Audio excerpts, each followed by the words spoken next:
Welcome to Horror News Radio for January 16th, 2023. Join us for movie news of the week, horror movie news even, and 13 Grue-Crew horror movie streaming recommendations. I feel like I have that order out of place. But anyway, all this and more coming up next.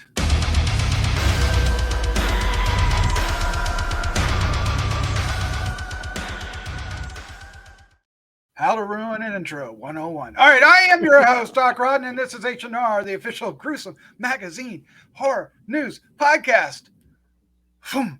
Back with me again this week are the scariest, bloodiest co-hosts on the net. Woo! Starting off with Crystal Cleveland, the Living Dead Girl. How you doing, Crystal? I'm fabulous. I think your intro was perfect. I don't know what you're talking about. It all made complete sense to me. It didn't make sense in my head. That's all right. All right. Also joining us is lead news writer, Gruesome Magazine, the one and only Dave. How you doing, Dave? I'm doing good. How are you guys? Good. You liking my new camera setup? What do you think? Are we liking your new setup? That is awesome. Okay. I'm not sure what so I'm clean. Well, I'm excited for tonight. One, we have some really cool news to talk about for interesting little articles as the year rolls into its second week and things are starting to heat up. And then we also have, while you're sitting at home and maybe it's, the weather is a little chilly outside and you want to curl up and cuddle up maybe and watch a horror film, we've got 13 recommendations, right? 13 recommendations. What, did I say something funny? No, you're just cheesy. Well, Oh, if you want to cuddle up on the sofa with your nuts on underneath the banky watching. Yeah. Whatever you do. But each of us have 4 recommendations, and then we have one from the group. So 13 recommendations. I'm excited about this. This is going to be fun. So we hope you enjoy this podcast. And if you do, please hit the like and subscribe. Share with a friend. All those things will help us greatly and help us reach our goal of 5,000 subscribers. And only you can help us do that. So please. All right, let's get into this. Let's start off with the horror news. You guys ready for this? Yes. All right. Well, you're ready. You might have a lake named after you. No, that's not funny. Anyway, what is the news for tonight? That was less cheesy than what you said before, though. I mean, it's shocking that I don't like Friday the 13th as much as I should based on Crystal Lake. But we've been reporting on the Crystal Lake series. We've known about it for a while. And we've talked about it a few times. And some new information kind of keeps trickling in. And as our own Dave Dreher has reported on our Gruesome Magazine website, GRUESOMEMagazine.com. We already we already knew that Brian Fuller was attached to it as a writer and a showrunner.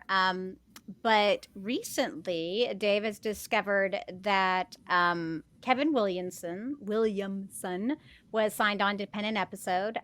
He wrote Scream, and I Know What You Did Last Summer, and one of the newer movies on Peacock, Sick. Yes. Yep.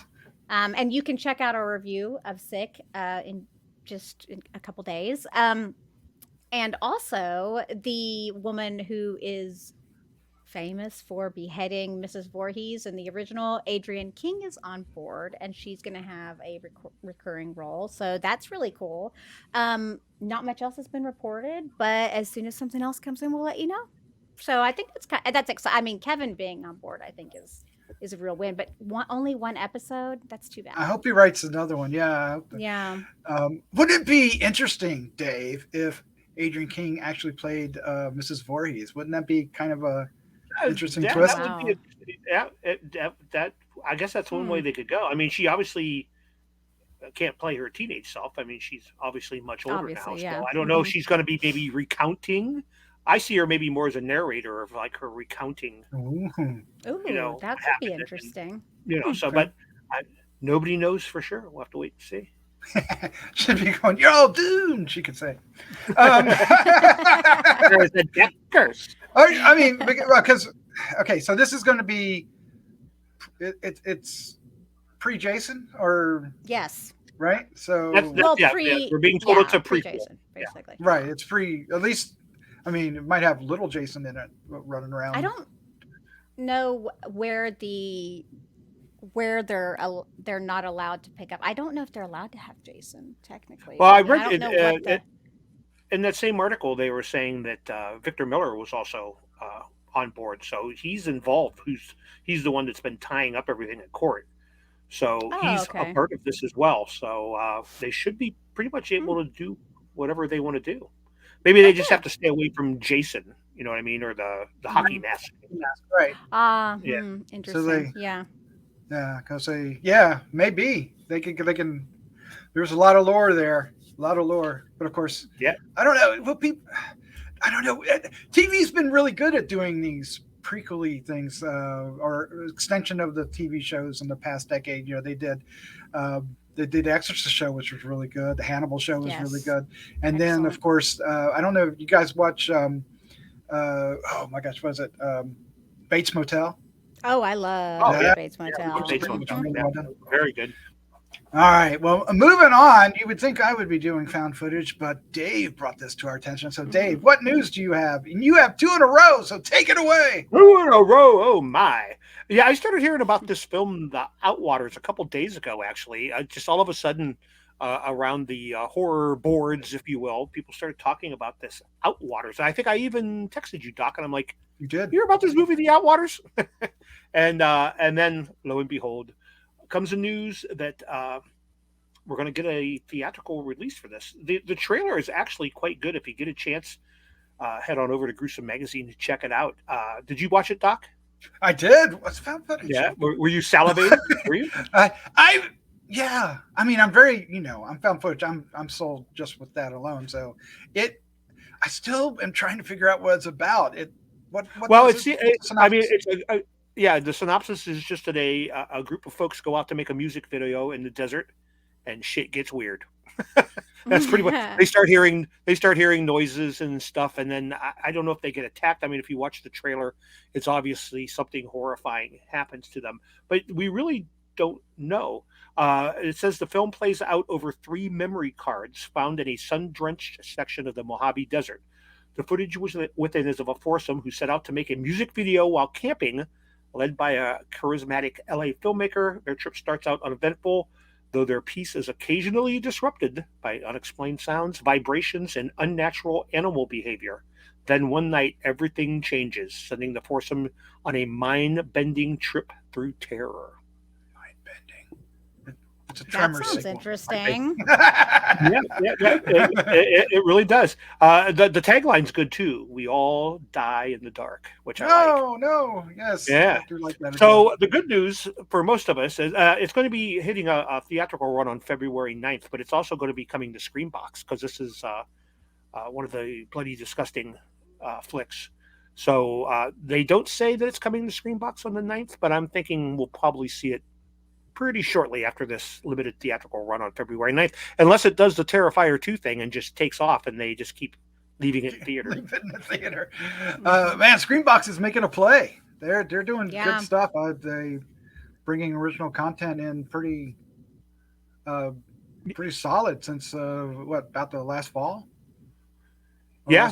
I subscribed, so they have some real good documentaries on there too. Documentaries on it and Pet Cemetery and what was the other one? Fright Night.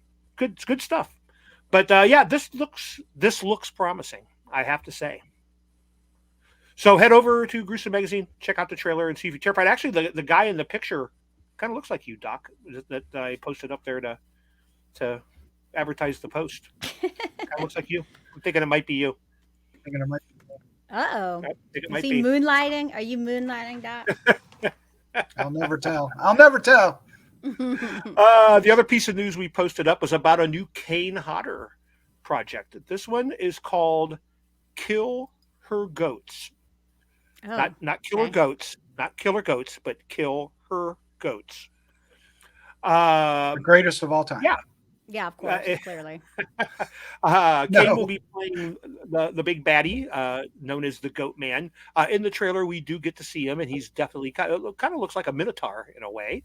Oh, that's kind of interesting. Got the whole goat ram head thing going on. Appears to be a lot of carnage. I mean, we have scantily clad, attractive women running away from a guy in a goat outfit.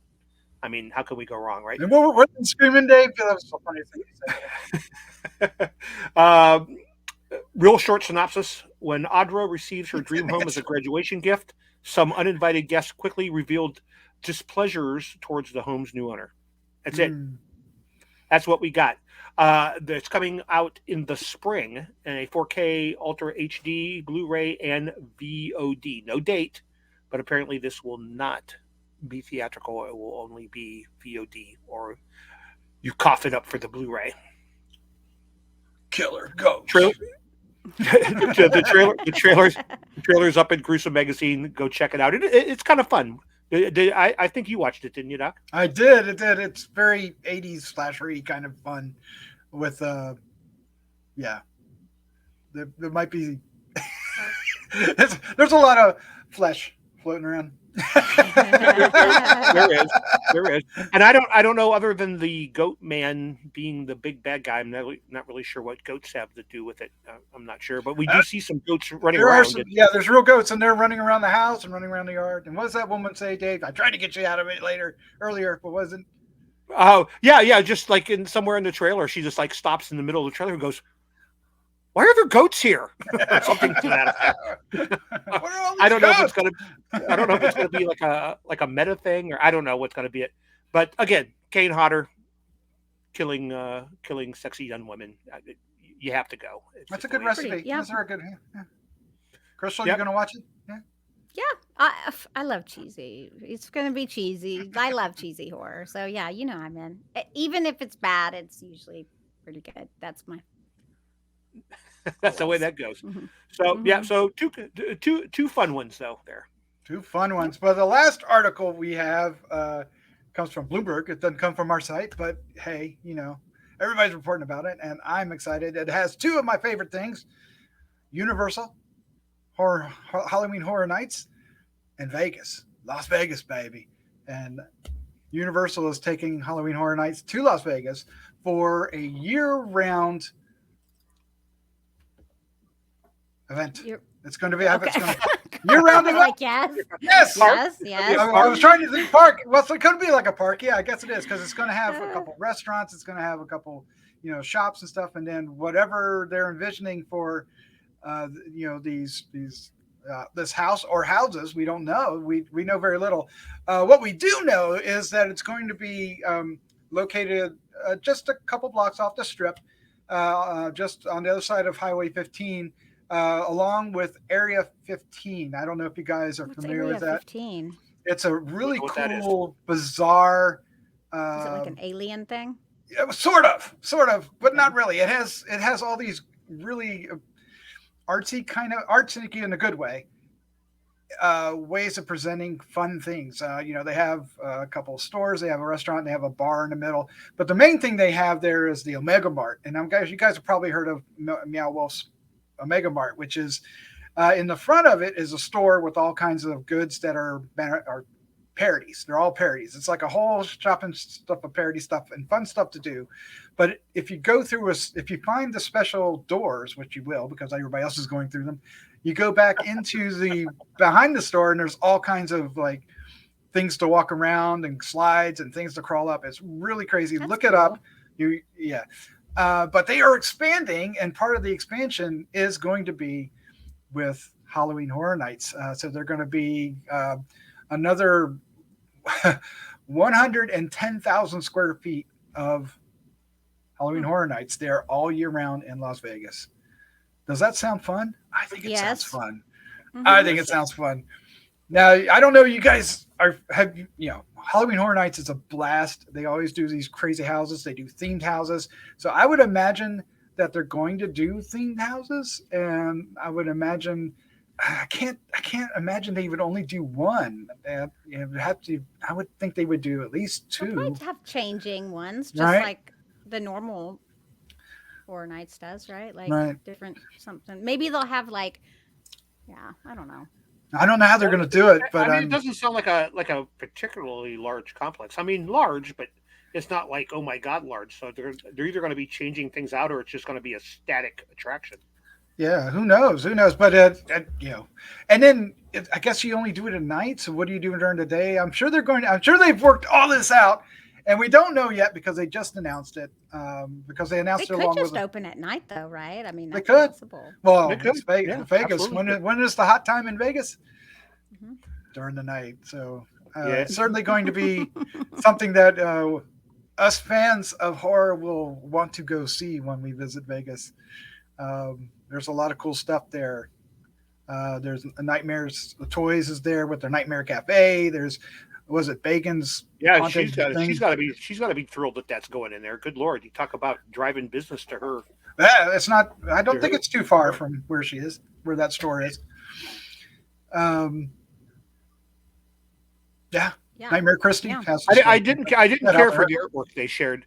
Their artwork that they shared for like a what was that, like a, I don't know if it's supposed to be a description of what it's going to look like or what. I was like, what the hell am I looking at? Oh yeah, it's just showing you where it's going to be. So they plopped like the Universal house right in front of where the property, whatever is sitting there now, is going to be. So it's literally on the access road right behind it. So there's like an access road along 15, and then as the 15 reaches one of the boulevards that is perpendicular and goes over to Las Vegas Boulevard, it's right in that area. So they also have, and they've got other things planned. This is pretty. I mean, it's already a very popular place for people to go. So now the Halloween Horror Nights will definitely be, and you'll see it from the highway too. So for those that are driving along, coming from Cali or somewhere, will definitely see it. Excellent. It'll be fun. I'm excited. Me too. Come Yeah, on, let's all I mean, go. But you don't. I mean, like it would be cheaper for us to go to Halloween or Hollywood Horror Nights or Halloween Horror Nights at Florida. Vegas? but, Oh no, Yeah. well I don't. Well, would it? Would it? Yeah. It would. Yeah, it's so maybe. much closer. So much Would it? closer for us. Yeah. But Let's go I to get all of Doc, it. Doc All loves of it. Vegas. Doc's I a Vegas do. dude. Yeah. do love So Vegas. I get it. All right. Well, there you go. That's our horror movie news plus Good this week. Good news this week. Some fun stuff. Let us know what you think about it in the comments down below. Are you looking forward to these movies? Are you looking forward to Crystal Lake TV show? And are you going to go to Vegas to check out the Universal Halloween Horror Nights when it opens up? Yes, you will. Okay. All right. Wow. Let's get into. I lobbed it up and it just landed on the floor. All right, let's get into our 13 streaming horror movie recommendations. And this is a blast. So each of us are going to bring 4 recommendations, and then we'll share a single one that the group chose together at the end. So Okay. let's get into this. So if you're ready to stream a horror movie, here's some options for you. Crystal, why don't you give us yours first? Okay. So the first one I'm going to suggest for you is, I shockingly, I think more people missed this, and I think it needs more views. It's The Ritual from 2017. Yes. It's David Bruckner. It was a film I knew nothing going in seeing, and then I watched it, and it's probably not Dave's cup of tea. It's a little bit of a slow burn, but it's not really a slow burn. It's on Netflix, by the way. And so I'm sure most of you have Netflix, so you should check it out. I mean, it's like 4 friends go on like a hike after their friend passed away, and it kind of delves into like Norse mythology, and it kind of has like a Wendigo kind of. It gets really creepy, and I think the end with a lot of the way that they did the creature was very effective, and I think it's something you guys might enjoy. My second pick is also on Netflix, and it is Incident in a Ghostland.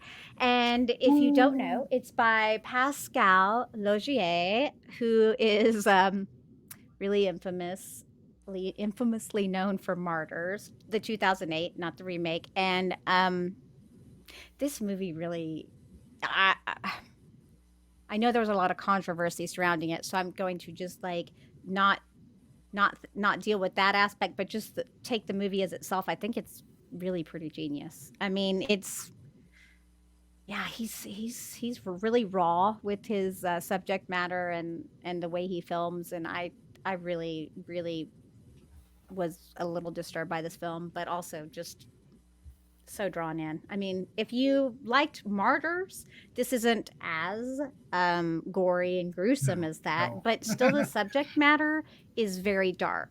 So perhaps you'll like it as well. My third pick is streaming on Hulu, and I'm going to recommend Possessor.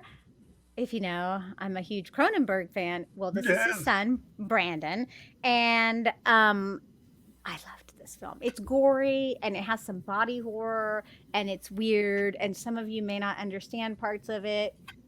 It's not quite as off the wall, I guess. But I mean, Cronenberg's pretty down to earth. He's no Lynch, but I mean, it's definitely got some weird. I loved it. I really enjoyed it, and I loved it. And I can't wait to see his next film, which he's about to come out with something else too. So that's exciting. Okay, the fourth film is from HBO Max, and it's from actually all my films are from 2000 and on. American Psycho. What? Directed by Mary Harron. It's starring Christian Bale. I think we all have seen this, but I mean, if you haven't seen it in a while, I definitely take the chance to check it out. I mean, I watched it not too long ago, and it's still so one. I mean, you got Reese Witherspoon, you've got Samantha Mathis. Oh wow. Willem Dafoe. Jared yeah. Leto. Oh, Jared Leto. Yeah. Yeah. Yeah. Oh, it's Paul Allen. Hey, I got to return some videotapes. So those are my recommendations, the 4 for me. So yay! I hope y'all check them out. Oh man, I need to watch American Psycho again. I've only seen it once a long time ago, but you see the scenes so many, with the. When he's talking about Huey Lewis and everything. But anyway, it's I just need to watch the whole thing again. It's honestly, it's definitely in my top 10 of all time, literally all time favorite movies ever. And every time I watch it, I'm continually impressed by Christian Bale. Like his performance is so good. Just the way he's like with the cards, the business cards. It is quite a yes. It is a so monumental good. film. Mm-hmm. It's iconic. Yeah. Great choices. Excellent. Thanks. Yes. Dave. And now, are you ready, sir? Yes. To give us your 4 choices. I am ready. My 4 choices. First choice from the late 90s. I don't remember what year. An adaptation of a Stephen King story called The Night Flyer. This is a difficult one to find. It's actually on YouTube. You can watch it for free, but it doesn't have. I think it had a VHS release originally, and there may have been a Blu-ray release at some point. But this is one Scream Factory or Shout Factory or whatever needs to get their hands on, because this is a really, really great vampire movie. Mark Pavia directed Miguel Ferrer and Julie Entwistle. This was when Julie Entwistle was on Law and Order. She was like kind of semi-famous at the time. But it's just a story of a reporter who's running around the countryside trying to find this man who's landing at airports, small airports, and wiping out anyone who's there. And it turns out that's cool. It's a vampire. So I love it. So that's fun. It's a great movie. Really, really underappreciated. KMB did the effects. It's just great. There's a great scene of Miguel Ferrer and the vampire in a bathroom, and the vampire's peeing, but you can't see his reflection, but you can see the blood going in the urinal. It's fun. It's just and it gets really vicious at the end. There's just some really nasty gore effects. So definitely find it. Like I said, it's on YouTube. Mark Pavia himself, the director, he sends everyone to YouTube to watch it. So, definitely go see it. It's there. I just watched it recently, actually. Second choice is Anna and the Apocalypse. Nice. I do not know why this film does not get more love. This is such a great movie. It's on. I think it's on Shudder and Prime both right now. And I think a lot of people who listen to us have probably seen it, but if you haven't, please hunt it down. It's a really good horror tale. It's a really good musical. It is. Yeah. It is. So it's Great films, yeah. it's got a little bit of everything. Yeah, I've owned the soundtrack and listened to it often, actually. Like it a lot. Next choice, Psycho Gorman. This is still streaming on Shudder. Stephen Kostanski, just all out bonkers movie. I think we all loved this when we reviewed it a couple years back. It's still on there. It still makes me laugh about the hunky boys. It's nuts. The movie is just absolutely nuts. It shouldn't work, and yet it does. Can't recommend that one enough. And that is probably, actually, all three of these are probably in my top 10 of all time. Wow. Very nice. Along with American Psycho there, Crystal. That's going to be in my top 10 as well. And then the last one is something I've just been watching recently, and I don't really hear anybody talking about it much, but it's called The Rig. Nice. It's on Prime right now. It's a series. It's not a movie.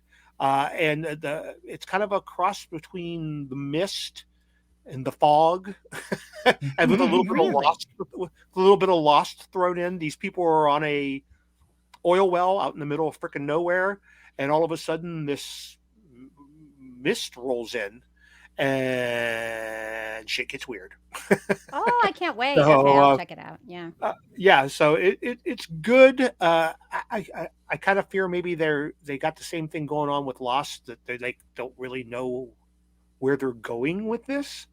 But it's hard to say. I think it's either 8 or 10 episodes, the first series, or the first season, and it definitely ends as if they're anticipating at least a second season, because they don't really resolve much. But it is good, and it's creepy and interesting, and just when you think you know what's going on, they throw you a curveball. So I highly recommend it. The Rig. The Rig. Wow. Those are my 4 choices, ladies and gentlemen. Well, you know, sir, how much I love Anna and the Apocalypse. That's also one of my favorites. It's such a great movie. It would have been on my list. The Rig doesn't look so supernatural like Dave is talking about from the previews. So that's why I kind of saw it, but I wasn't really thinking too much about it. So now with the way you're talking about it, I'm like, oh, I'll watch it. Yeah, they never really say. Yeah. Yeah, they don't really say. Well, I don't want to ruin it for you, but again, there's something going on, and there's and there's one member of the crew who keeps having these visions, and it's there's definitely some supernatural overtones, and you don't really see any beasties or anything, but they're implied that they're out there, kind of like Lost used to do with those sounds out in the jungle, although you never see anything. Smoke monster eventually, right? Yeah. So my biggest fear with this is that they kind of created it and they don't know what they're going to do with it, but I guess only time will tell on that one, huh? Yeah, that's a show in need of better marketing. It's worth a watch. Check it out. I will, sir. I will. That's on my list. I just got to get to it. All right. So I'll jump into mine. Mine are a little more sporadic, chaotic.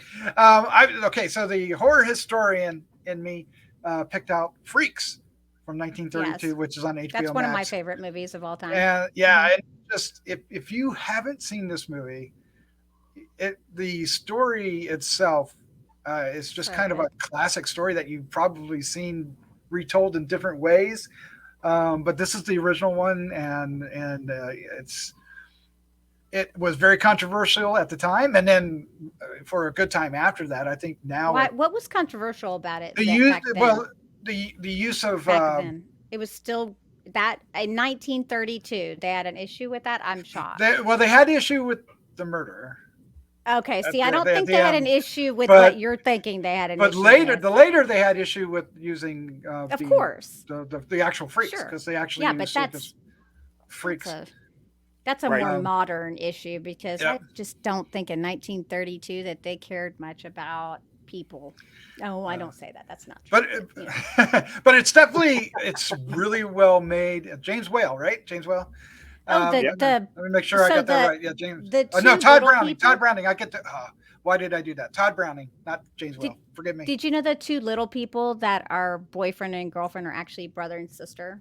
No, I did not. That's They weird. don't touch or anything. It's not that. Well, aren't they so beautiful? They're so beautiful. Oh, but the whole rain scene with like crawling around like I'm under it really will get under your skin, even from 1932. It's such a well-made film. And yeah, Todd Browning. I hate that I said the wrong person, but Todd Browning. Shoot me. All right. The next one is from 1963. This is streaming on Tubi. This just happens to be one of my favorite horror comedies of all time, and it's The Raven.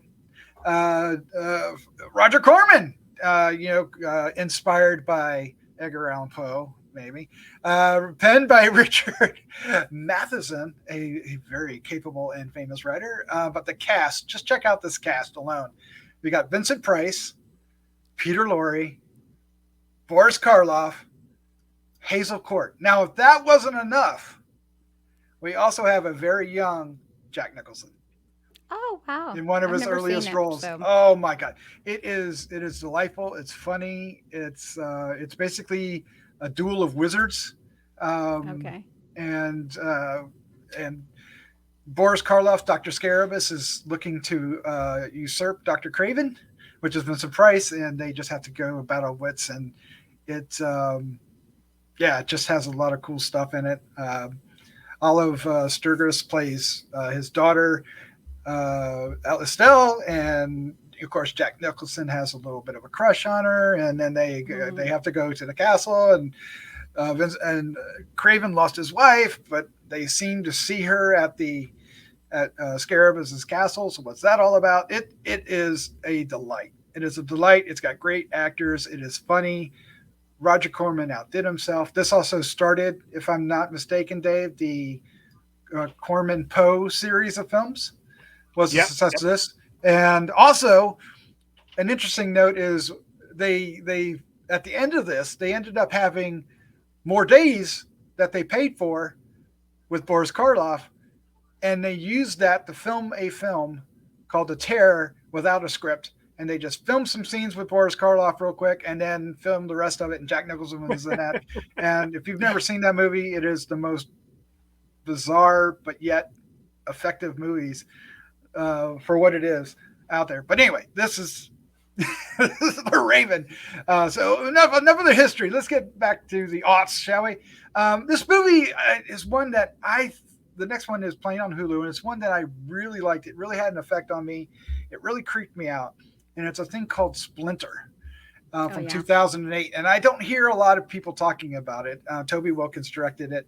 Shea Wingham is in it. Joe Wagner and Paul Costanzo are the actors. And it's basically them. There's a couple more, but basically them. And it's kind of an alien invasion film, I guess it is. But the way it infects the body and makes it move and stuff is just so creepy and chilling. Highly recommend this movie. I will recommend this movie for days. Check it out. It's on Hulu. It will creep you out. And the characters are really cool. You don't know if you like them or not at first, but then by the end of it, you're rooting for them. And I really like how that plays out. The next one is another film that I knew very little about it going in, and it had a strong effect on me. I mean, I don't think I've ever had my knuckles so white and my stomach so tight with just what is happening in this movie, and that's Revenge from 2017. I did love that movie, and it really is effective. It's so well directed, it's so well acted, and I don't want to say. I mean, the title says it all. That's exactly what this is. It's a revenge flick, and really get into this character's mind, and you want to see her survive and get her revenge. And there is this. The end scene is so remarkably well shot because the house is basically one of those houses where there's no hallways. It's just like every room kind of goes around. It kind of has a big circle development. You go from one room to the next. It goes around a circle, and it just has this weird chase scene that it's just extraordinary. It's just extraordinary, and check it out. That's all I gotta say. Check out Revenge, and it was amazing when I saw it in the theater. Yeah, it is. It's a beautiful movie. Those are my 4. Yay! I think that's a lovely 4. A lovely 4. To round out to 12. But we need 13. So what are we going to do? do. How are we going to do this, Dave? I guess we're going to choose one more, Doc. All right. Yes, we are. The logical thing to do. Yes, we have one more as a group, and we batted around about a half a dozen different titles, possibilities, but we nailed it. I think we nailed this. We decided on a film from 1981 that just recently went to Shudder. I think at the first of the year, maybe a little earlier. Not really sure. It just did. Yeah. Just dropped. It's like really fresh. And it is such a bizarre film. It is called Possession. Yes.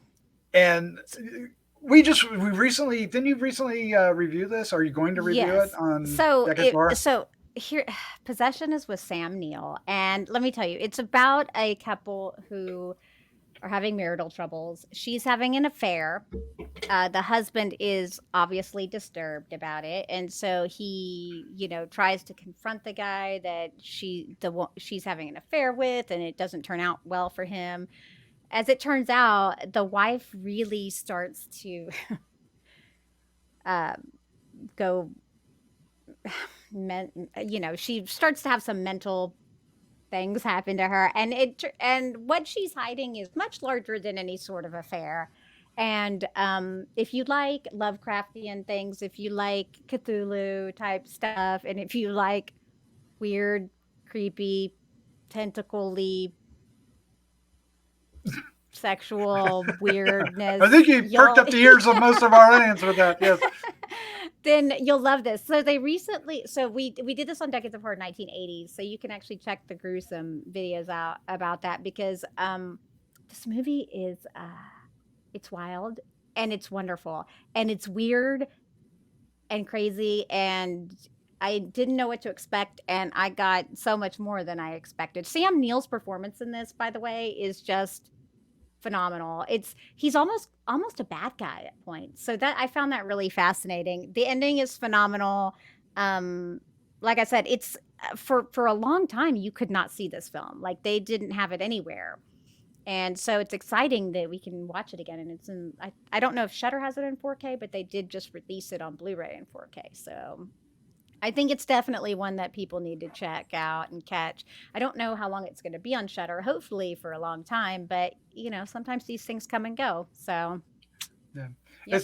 It's definitely a film that a lot of horror fans probably have not seen and probably should. I hadn't seen it until I didn't see it until our review, and it was something for sure. I think that I don't think we could have made a better choice. Dave, do you? Me too. If you want a good movie, you gotta go back to the 80s. That's or the 70s, maybe. Oh, yeah. I don't know. Debatable. Okay. All right. Well, there you go. That's our 13 recommendations. They're all over the place. Plenty of different choices in extremes, to say the least. Check them out. Let us know what you think. If you have recommendations, we want to hear from you. Hear what they. English. Yeah. Easy for you. What? All right. You got it. Let us know which ones you want to recommend down below. Oh my gosh. All right. We have some feedback. Are you excited about this, Crystal? We have. Oh yeah, feedback. We do. Okay. We do. Okay. All right. Yay. We have one feedback about the best horror movies of 2022, which we did a few weeks back. Zarchi. I'm going to say it's Zarchi. If it's not, that's where I'm going to go. He said, for best movies, he said, how did nobody include Men? I haven't seen Men, unfortunately. So that's nor did unfortunately part of the reason why I didn't. I saw it, and I liked it. But it didn't register with me well enough to be in my choice. It just didn't register. Now it certainly could. I would not begrudge anybody from selecting it. The performances in it alone make it worthy of that. And there's probably a scene in there that you'll never erase from your mind if you ever do get to see it. With what Men are all about, and but it takes a while to get there, and I think but when it gets there, it just like it's freaky. It's freaky. Okay. I'll worth it. watch All right. it as soon as it's, readily available. There you go. All right. Our next group of feedback is from our most anticipated horror movies of 2023. Claire James says, can't wait for a ton of these. So she likes our selections. Yeah. All right. Chad White says, great show, everyone. Well, hey, thank you. He goes, I'm a huge fan of the Evil Dead series, so I'm stoked for Evil Dead Rise. And that's as you should be. Yes. Mm-hmm. As are most Chad. people. Yeah. All right. That's going to be, Chad. that's going to be a great selection. And I'll repeat it here. What's cool about it is that we will be reviewing it for our 10th anniversary. And what's interesting about that is our first episode was The Evil Dead from 2013. Just crazy. It's like you wrote it as a book. I know. It's like it's all right. Our next feedback is from Don Joe. Great name. And he says, great show. You nailed all the ones I put on my list for sure. Thank you, Don. I might add 65 for the dino action in it for what it's about. So I would have 65? Yeah. I don't even know what that is. Oh my gosh. I'm clearly out of the loop. Time travel thing. It's Adam Driver. He's I love Adam Driver. He's flying a ship full of travelers. Wait, is this the one I just saw and like he lands on this planet? Yes, and there's dinosaurs. Yes, that's the one. Totally. It looks so good. I didn't realize it was called 65. That's yeah, there's a reason why. But we but we did talk about it, but we talked about it on Heroes and Droids. So we put it in the sci-fi section. But it can easily be in the horror section. So all right. Thank you guys for your feedback. We love your feedback. Yes, please leave some comments down below. All right, so thanks for hanging out. We hope you hit the like, subscribe, share with a friend. Please, please, please. And of course, there's also Patreon links down below where you get early access to all the Decades of Horror stuff. So that's really, really cool. And you help support the team and the crew. Yeah. Yep. Yes. Keep the lights on, baby. All right. Crystal, Dave, thank you for joining me. This was a lot of fun. Thanks for having us. Yep. Good show tonight. Good show. All right, let's say good night. Good night. Night.